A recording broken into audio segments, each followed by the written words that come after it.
Om Swastiastu teman-teman, apa kabar hari ini? Semoga teman-teman selalu sehat dimanapun berada.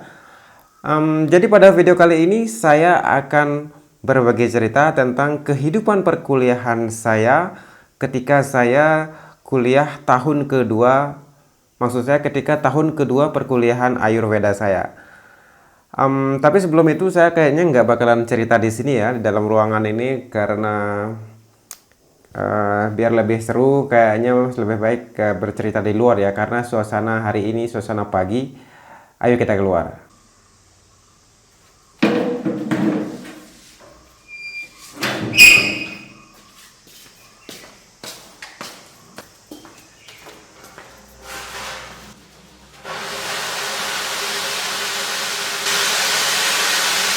Jadi ini saya jalan kaki dulu, nyari tempat duduk yang enak sambil jalan kaki sambil gendong kursi ya. Ini paginya sangat cerah, ini matahari bersinar, lihat nggak itu? Halo, ada si anjing.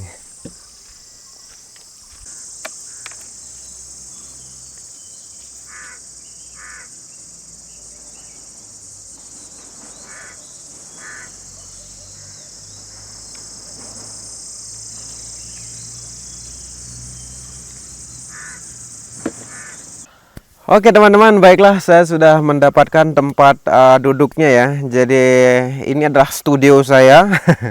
Studionya ini adalah lapangan kriket dan lapangan sepak bola.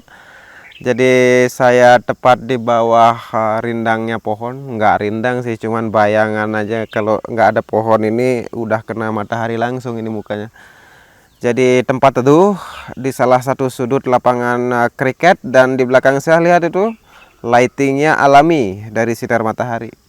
Oke, langsung saja ceritanya. Jadi pada zaman dahulu kala, wah terlalu didramatisir ya. Jadi begini, pada tahun 2015 mulailah perkuliahan tahun kedua saya. Perkuliahan Ayurveda tahun kedua. Oh ya, jadi kalau teman-teman kalau teman-teman belum menonton video yang saya menjelaskan tentang perkuliahan tahun pertama, tonton ya nanti linknya di akhir video ini. Jadi pada video-video sebelumnya saya itu sempat bercerita, saya sempat itu bilang bahwa saya itu akan melanjutkan cerita tentang perkuliahan Ayurveda. Terus beberapa kali saya bilang seperti itu, namun sampai hari ini baru saya mulai menceritakannya. Ya, itu satu hal yang tidak baik untuk dicontoh ya, karena menunda. Sebaiknya jangan menunda-nunda pekerjaan gitu ya. Baiklah, langsung saja saya cerita. Begini ceritanya. Nggak pede sebenarnya. Oke, jadi begini ceritanya. Perlu saya ceritakan lagi nggak ya apa itu Ayurveda? Jadi Ayurveda itu adalah ilmu kedokteran Ayurveda. Jadi Ayurveda adalah sistem pengobatan tradisional India. Jadi Ayurveda ini salah satu dari beberapa sistem pengobatan tradisional yang ada di India. Ini posisinya sama dengan ilmu pengobatan modern ya, kayak kedokteran modern. Makanya kuliah Ayurveda itu namanya kedokteran Ayurveda, dan begitu lulus saya jadi dokter, sama posisinya dengan dokter-dokter kedokteran barat gitu. Jadi itu adalah Ayurveda singkatnya. Nanti lain waktu saya cerita lagi definisinya dan sebagainya ya. Kuliah tahun kedua Ayurveda ini, pada saat itu perkuliahan saya seperti yang saya bilang tadi sedikit bahwa itu perkuliahan mulai pertengahan tahun 2015 dan berakhir pertengahan tahun 2016. 1 tahun ya, itu 1 tahun. Tahun keduanya. Jadi yang dipelajari dari perkuliahan tahun kedua ini ada 4 mata kuliah yang dipelajari. Pertama itu ada namanya Drawya Guna Widnyanam, terus yang kedua itu namanya Agada Tantra, yang ketiga namanya Rasa Sastra dan Bhaishaja Kalpana, dan yang keempat itu Caraka Samhita. Nah, mata kuliah ini lah nanti yang dipelajari selama 1 tahun ke depan itu. Nah, karena cerita singkat gimana ya. Jadi yang namanya Drawya Guna Widnyanam ini itu adalah mata kuliah yang mempelajari tentang tanaman-tanaman. Maksudnya mempelajari tentang manfaat dari tanaman-tanaman. Jadi di mata kuliah ini kami itu mempelajari nama botanikal atau nama latin dari tanaman itu, kemudian mempelajari konten apa namanya itu, pokoknya manfaat-manfaat dari tanaman itu, action dari tanaman itu gimana, kemudian bagaimana ini apa namanya, di mana mencari tanaman itu, bagaimana cara mengolah apa namanya mencari tanaman itu, seperti itu. Kemudian mempelajari farmakologinya ya. Jadi bagian-bagian tanaman itu apanya saja yang bermanfaat, itu yang dipelajari kurang lebih ya. Agak susah saya apa namanya itu menerjemahkan berbicaranya ke bahasa Indonesia. Intinya itu ya mempelajari nama tanamannya, di mana mencarinya, di mana mendapatkannya, bagaimana cara mendapatkannya, kemudian ini apa namanya, bagaimana actionnya tanaman itu di dalam tubuh, kalau dari ekstraknya itu, dari essence dari tanaman itu bagaimana actionnya, kayak gitu. Intinya seperti itu Drawyaguna. Kemudian mata kuliah yang kedua itu Agada Tantra. Jadi di mata kuliah Agada Tantra itu belajar tentang racun-racun ya, tentang racun, berbagai macam racun, baik itu racun dari tanaman, racun dari metal, racun dari binatang gitu, itu yang dipelajari. Juga mempelajari tentang forensic medicine, yaitu pengobatan pada kondisi forensik ya. Jadi ini berkaitan dengan mempelajari aspek kepolisiannya, aspek hukumnya, seperti itu yang dipelajari. Sebentar ya, dagang susunya datang, saya mau beli susu dulu. Kemudian kalau yang mata kuliah selanjutnya itu namanya Rasa Sastra dan Bahasa Jakalpana. Nah, pada mata kuliah ini itu yang dipelajari adalah tentang ini apa namanya, rasa sastra itu apa ya kalau bahasa Indonesia kan, itu tentang pengolahan ini apa namanya, pokoknya tentang pengolahan bahan-bahan metal itu, mineral-mineral itu menjadi bahan obat-obatan ya. Dan juga tentang bagaimana meramu kayak merkuri kayak merkuri tahu kan ya. Jadi kayak merkuri gitu, bagaimana mengubah merkuri itu supaya menjadi obat, bagaimana besi, memanfaatkan besi sebagai obat, memanfaatkan beberapa batu-batuan seperti misalnya kayak ini tahu nggak apa namanya itu, emas ya, mengolah emas, mengolah perak, kemudian jadi mengolah kulit telur misalnya, itu semuanya untuk ini bermanfaat untuk obat-obatan ya, itu yang dipelajari. Juga termasuk ini apa ya, kalau di bahasa Indonesia kan itu ini loh, kayak batu akik misalnya gitu, kayak itu apa namanya, kayak batu-batu yang berharga itu, kayak batu akik itu disebut dengan ratna warga ya kalau dalam bahasa Sanskertanya, dalam bahasa Ayurwedanya. Jadi kayak batu sapir seperti itu, berlian seperti itu. Ini yang dipelajari, bagaimana mengolahnya, bagaimana karakter masing-masing dari bahan-bahan ini yang dipelajari. Di Bahasa Jakalpana ini jadi satu ya, Rasa Sastra dan Bahasa Jakalpana ini jadi satu ininya yang dipelajari itu. Jadi kalau di Bahasa Jakalpana khusus prosesnya itu ini apa namanya, yang herbal begitu, pengproses yang herbal, jadi yang dari tanaman-tanaman itu yang dipelajari. Jadi bagaimana mengekstrak sari-sari tanaman itu, bagaimana membuat apa namanya menghasilkan jus dari tanaman itu, kemudian membuat misalnya mengubahnya menjadi cairan, itu bagaimana kemudian membuatnya menjadi pil atau itu bagaimana, itu yang dijelaskan di dalam mata kuliah Rasa Sastra dan Bahasa Jakalpana ini. Gimana, menarik bukan? Semoga saja menarik. Jadi saya bercerita ini sebenarnya untuk supaya gimana ya, suatu saat nanti kan siapa tahu kan bermanfaat untuk orang-orang yang pengen kuliah Ayurweda, atau mungkin siapa tahu saya bagi mereka itu saya adalah seorang motivator gitu. Saya motivator yang tidak handal. Kemudian yang mata kuliah terakhir yang keempat ini adalah Caraka Samhita. Caraka Samhita. Jadi untuk Caraka Samhita ini dipelajari sebenarnya 2 kali. Yang ini yang tahun kedua ini di bagian pertama, dan tahun ketiga nanti dipelajari juga Caraka Samhita. Kalau di tahun kedua ini Caraka Samhita yang dipelajari itu udah kena sinar matahari ya, saya harus ganti posisi ini. Cari posisi yang enak sebentar ya. Oh ya, lanjut lagi yang tentang Caraka Samhita. Jadi di mata kuliah Caraka Samhita ini yang dipelajari adalah tentang dasar-dasar Ayurveda dalam konsepnya Carya Caraka ini. Jadi di dalam Ayurveda itu ada 3 kitab utama yang disebut dengan Brihatrayi begitu. Jadi 3 kitab utama yang dijadikan referensi untuk belajar Ayurveda ini, yaitu disebut dengan Caraka Samhita, Susruta Samhita, dan Astanga Hridaya, Astanga Sanggraha. Mengapa ini Astanga Sanggraha dan Astanga Hridaya ini jadi disebutkan jadi satu? Sebenarnya karena jadi para sarjana Ayurveda itu percaya ini adalah pengarangnya satu, yaitu yang namanya Wagbata gitu. Itu nanti juga akan saya ceritakan pada video lainnya ya. Jadi ini fokus yang tahun kedua saja. Lanjut lagi yang Caraka. Jadi di bagian pertama Caraka Samhita ini, di tahun kedua ini yang dipelajari itu adalah tentang, seperti saya bilang tadi, basicnya Ayurveda, dasar-dasarnya Ayurveda berdasarkan acara Caraka. Dan selanjutnya adalah mengenai bagaimana dasar-dasar mendiagnosa pasien itu, melakukan pemeriksaan terhadap pasien, terhadap orang yang sakit begitu. Bagaimana mempelajari juga karakter-karakter tanaman juga jadi di Caraka Samhita juga dipelajari ini. Kemudian mengenai jenis-jenis tubuh manusia, jenis-jenis ciri-ciri orang yang sakit bagaimana, seperti itu, seperti itulah kurang lebih ya.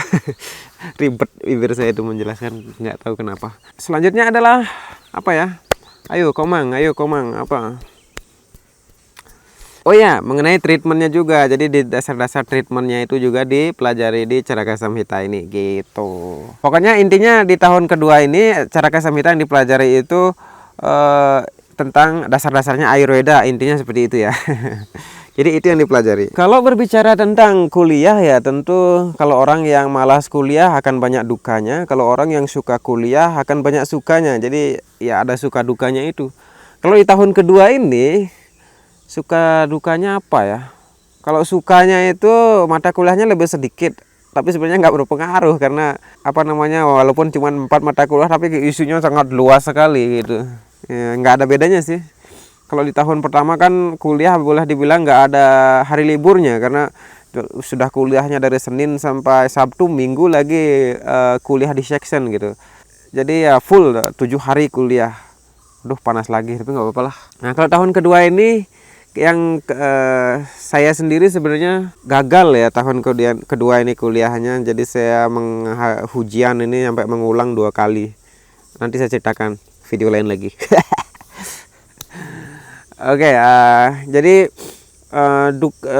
dukanya kalau menurut saya ya, menghafal banyak sekali karena kuliah seperti ini nih serba menghafal. Misalnya di Drawya Guna, di mata kuliah Drawya Guna ini, jadi kami harus menghafal nama-nama tanaman, yaitu nama-nama tanaman itu mulai dari nama Latinnya, nama bahasa Inggrisnya, nama lokalnya, kemudian menghafal manfaat dari tanaman-tanaman itu, ada apa aja keisi dalam tanaman itu yang harus dihafal. Kemudian manfaat tanaman itu untuk menyembuhkan penyakit apa aja itu juga harus dihafal. Itu yang dipelajari. Jadi gimana ya, terus selain itu harus menghafal sloka juga. Jadi bukan hanya menghafal dalam konteksnya bahasa kita sehari-hari ya, bahasa Inggrisnya gitu, enggak. Jadi harus hafal slokanya. Namanya juga karena Ayurveda ini referensinya serba bahasa Sanskerta. Jadi harus menghafal sloka-sloka atau ibaratnya kalimat-kalimat dalam bahasa Sanskerta. Itu dukanya ya. Jadi otak itu kayak dibruk gitu dengan sloka gitu. Itu yang di Drawya Guna. Kalau di Agada Tantra kurang lebih sama, cuman kayak menghafalnya bisa disiasati, bisa lebih sedikit menghafalnya seperti itu ya, bisa disiasati seperti itu. Hanya saja yang harus dihafalin yaitu misalnya klasifikasi racun itu macam apa aja, ada racun ini. Kemudian bagaimana antidotnya gitu. Seperti itu yang dipelajari. Harus dihafalkan. Cuman ribetnya sama.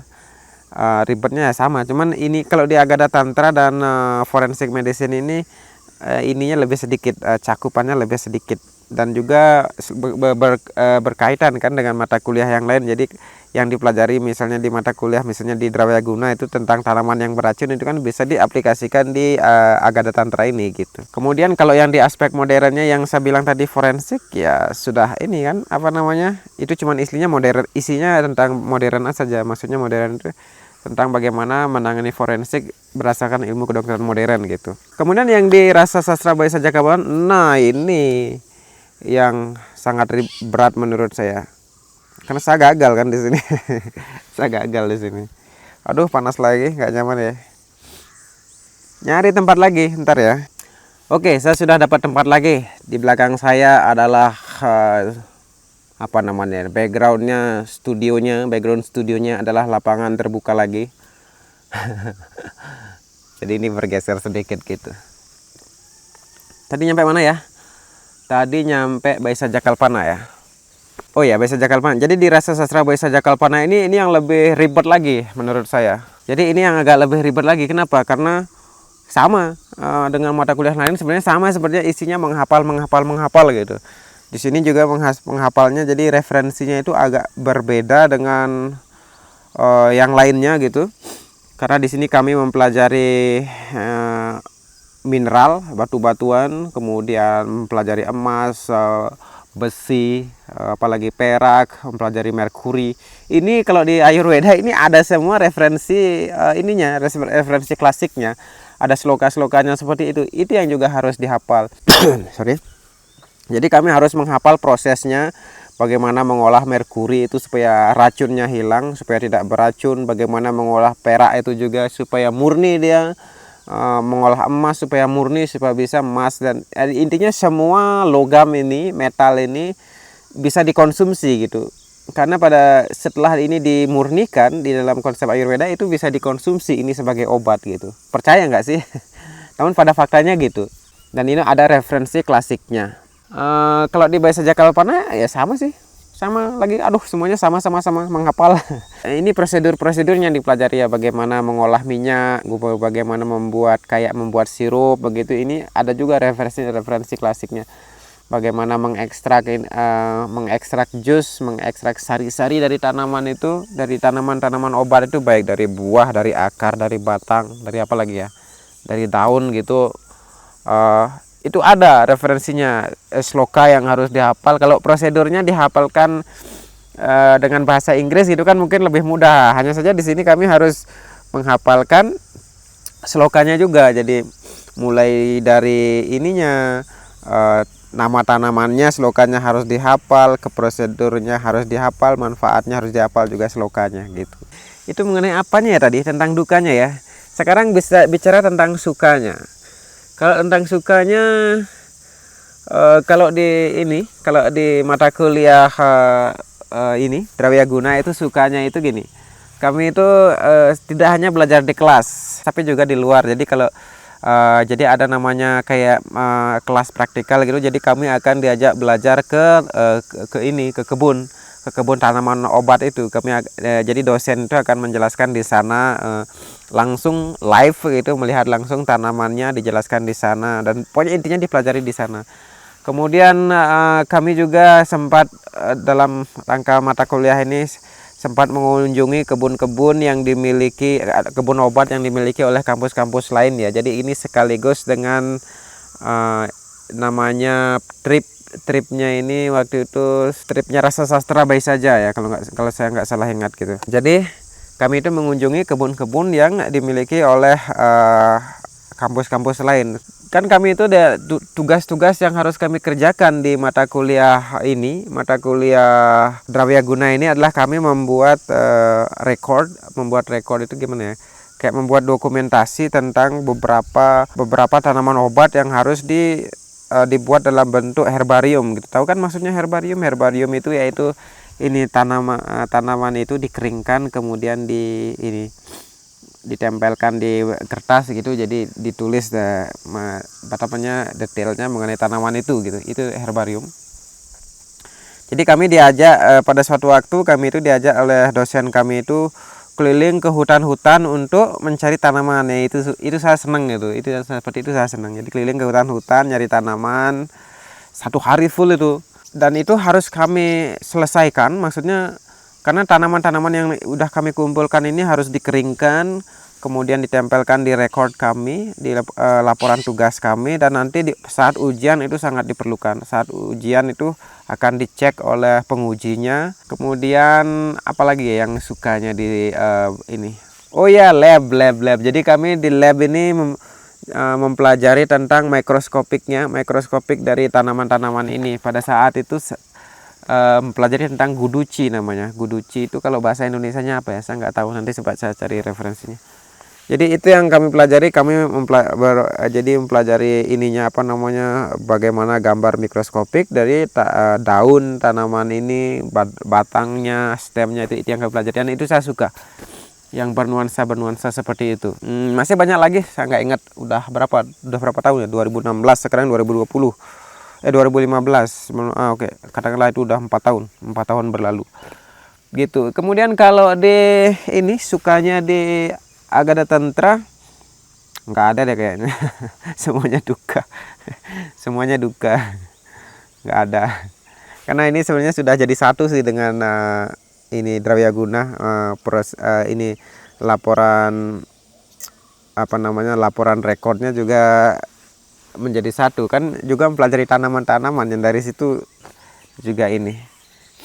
Nggak ada ini yang menarik nggak ada. Kemudian kalau di RSBK, Rasa Sastra Baisa Jagalpana, itu yang menarik itu kami ada kelas praktikumnya, itu adalah kami membuat obat. Jadi kami itu ke farmasi, ke tempat pembuatan obat. Jadi kampus itu otomatis punya ya, karena namanya medical college ya, harus punya rumah sakit, punya farmasi gitu ya.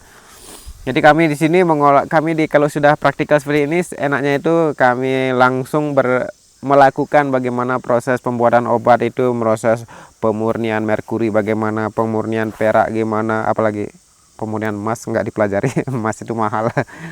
Merkuri aja mahal ya, banyak duit yang dikeluarkan hanya untuk sedikit merkuri gitu. Intinya kami belajar langsung bagaimana melakukan proses-proses itu saya suka. Itu aja sih sebenarnya. Kami juga sempat diajak menghadiri seminar-seminar tentang rasa sastra oleh dosen kami. Apalagi ya, itu. Kemudian kalau sukanya di Caraka apa ya, sukanya di Caraka itu apa ya? Ya intinya semua suka sih. Kalau saya katakan duka nggak bagus orang saya mempelajari itu. Ya intinya semua itu menyenangkan. Menghafal sloka juga menyenangkan. Secara garis besar, bagaimana suka duka perkuliahannya? Saya tidak tahu di India bagian lainnya apakah cara perkuliahannya sama dengan perkuliahan Ayurveda di tempat saya nggak tahu. Namun akan saya ceritakan secara garis besar bagaimana. Jadi kami itu kuliah di tahun kedua ini sama 6 hari. Kalau tahun pertama 7 hari seperti saya bilang tadi di awal. Tahun kedua ini kuliahnya 6 hari. Begitu juga tahun ketiga, tahun keempat sih, semuanya 6 hari full 1 minggu. Kalau kuliah kami itu seperti ini, hukumannya itu sangat wow. Sangat super hukumannya. Misalnya jadi kami itu kalau misalnya nggak mengerjakan tugas, maka siap-siap tugasnya itu hukumannya berlipat-lipat. Misalnya ketika kami disuruh menghafalkan sloka, dan ketika di kelas ditanya tidak bisa menjawab sloka itu atau tidak bisa menghafalkan, kalau ketemu dosen yang kebetulan sadis, nanti satu sloka yang dihafalkan itu harus ditulis. Ada yang disuruh nulis 5 kali, 10 kali, 15 kali, bahkan nyampe 50 kali. Itu sloka itu harus ditulis supaya sampai hafal. Seperti itulah jenis-jenis hukumannya. Kalau dalam bidang tugas menghafal, begitu juga sebenarnya bukan hanya menghafal sih, menulis catatan sama, konsepnya sama, apapun itu, baik itu menghafal sloka, menghafal konsep, menulis catatan. Kalau tidak menulis seperti atau mengerjakan seperti apa yang diperintahkan oleh dosen itu, maka hukumannya itu bisa berlipat-lipat. Jadi dalam proses belajar mengajar di kelas di sini itu seperti ini. Jadi ketika dosen itu bertanya, mahasiswa harus berdiri dan menjawab ya. Kalau mahasiswa ini nggak bisa menjawab, dia akan berdiri sampai dia bisa menjawab. Jadi biasanya saya nggak bisa menjawab begitu pertanyaan dari dosen itu. Pertanyaannya akan dipindahkan ke orang lain atau dioper orang lain mahasiswa yang lain disuruh menjawab, dan saya harus berdiri sampai saya bisa menjawab seperti mahasiswa yang lain itu. Kalau sampai jam pelajaran selesai, saya nggak bisa menjawab. Saya harus berdiri sampai jam pelajaran selesai, seperti itu. Begitu juga dengan hukuman ya. Seandainya ada mahasiswa bandel ya, ada mahasiswa bandel gitu, sudah nggak bisa menjawab, nggak mengerjakan tugas, apalagi ya, ditambah bandel, bisa-bisa disuruh berdiri di atas kursi. Jadi di sini kami itu pada saat dosen mengajar itu di kelas itu nggak ada kursi untuk dosennya. Dosennya mengajar kayak dia berpidato gitu. Jadi pakai podium aja, nggak ada meja untuk mereka saat mengajar. Jadi sepanjang mengajar mereka berdiri. Jadi saat mahasiswa di dalam kelas itu juga disuruh berdiri begitu, sebenarnya nggak suatu masalah, cuman malunya itu. Seru nggak sih cerita saya? Kayaknya enggak ya. Apapun itu, pokoknya diseru-serukan aja ya. Apalagi nggak ada lagi deh kayaknya. Jadi segitu dulu cerita vlog saya kali ini tentang perkuliahan tahun kedua Ayurweda. Pada video lainnya saya akan bercerita bagaimana perkuliahan tahun ketiga ini 4. Saya akan bercerita tentang bagaimana perkuliahan tahun ketiga. Sampai ketemu di vlog selanjutnya.